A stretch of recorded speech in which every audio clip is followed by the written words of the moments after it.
It's been a long winter, but the grass is mud, temperatures are averaging above freezing, and the geese are... geesing? Spring is here, and so is the new season. Oh,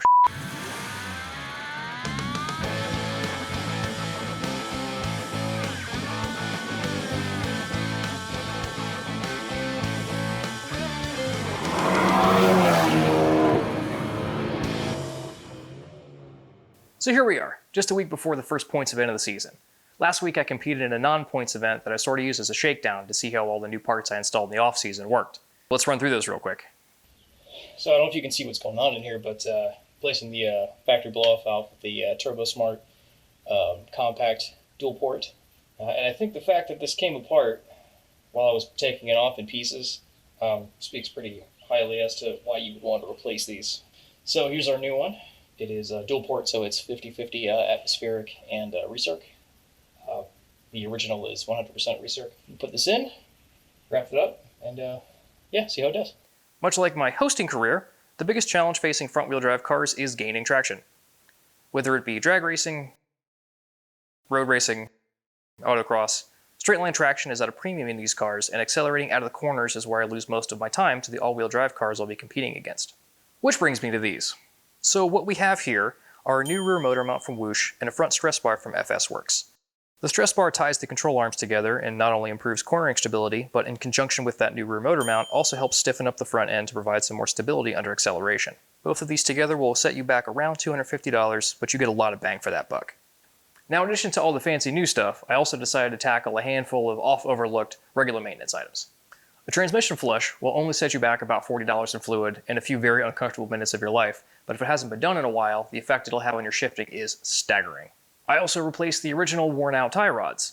Kind of hard to steer through cones when your steering is as vague as that one friend from high school social media posts. You know the one I mean. Now let's talk rubber. I spent all of last season sliding around on a very worn-out set of Continental Extreme Contact DW summer tires on the car's original 18 by 8-inch rims. They were great for learning how to autocross, not so great for winning events. This season, I decided to go all in on a brand new set of wheels and a brand new set of Yokohama Advant A052s, which are one of the top rated tires in the 200 tread wear category that street touring class mandates. The new wheels are half an inch wider at 8.5 and the new tires are 20 millimeters wider than the old ones. They're at the sharp edge of what the street touring class rules will allow and should help me get to the sharp edge of the field. Unfortunately, this setup doesn't come cheap. All in, the Motegi Racing wheels and Yokohama tires ran me about $2,000 from Tire Rack. However, if there's one place that you want to splurge in racing, tires are it. So the car's ready, I'm ready. We went to testing and crushed it, right? Not exactly. The conditions were suboptimal. We had intermittent rain all day, medium wind, cold ambient temperatures, and the highest track temp I saw all day was in the low 60s. But the biggest problem I experienced had nothing to do with getting the car to go fast. No, my problems were all in getting the car to go slow. Right away on the first run, something felt wrong in the brakes. The pedal was way too firm and it didn't feel like the car was slowing down as quickly as it should. On my first run, I got to the second slalom section, went for the brakes, unsettled the car, and lost the braking zone. I spent the rest of the session managing the brakes as best I could, but wasn't able to put together a single good run before the rain came back. And let's be honest, absolutely nothing will suck the confidence out of you faster than losing trust in your brakes on a wet track. So what happened? There's an old trope in motor racing about how a 5-cent part can cost you an entire race. I discovered that that's just as true in autocross as it is in endurance racing. The day after testing, I discovered that one of the original plastic vacuum lights had cracked and created a leak in the vacuum system, which inhibited the brake booster from doing its job, hence the reduced braking force. So I went down the street to my local auto parts store, had them cut me a length of vacuum tubing, replaced it, and now she feels right as rain, which is a very poor choice of words. Now, despite the challenging conditions and the questionable state of my braking system, I did manage to learn a lot from the day. I learned that the chassis upgrades I made in the off-season absolutely were performing as I expected, and I learned that the new wheel and tire setup was definitely going to work. So now that hopefully I've got all the kinks worked out, I can focus on getting faster. That's all for now. Thanks for watching. See you next time.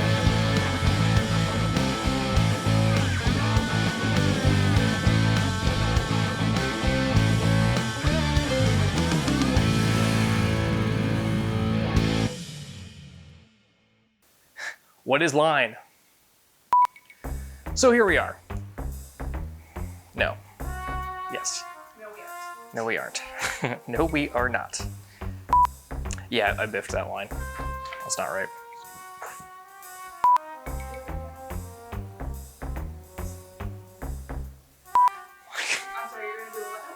Like, this bitch has got so much rubber. Yes. Oh, good. I would love to get a shot of the geese. I'm gonna do it from the balcony. I'm just gonna, like, right over the... Yeah, let's talk rubber. Great movie. No. Is that the line? Let's talk rubber is the line. No. Oh, no, it's, do not want to talk about Rubber the film. I am fired. Because that movie was fantastic. It was horrible. The movie was great. That movie was so bad. The movie is a cinematic masterpiece that you can never hope to recreate. Okay. I just need to do it, but like, better.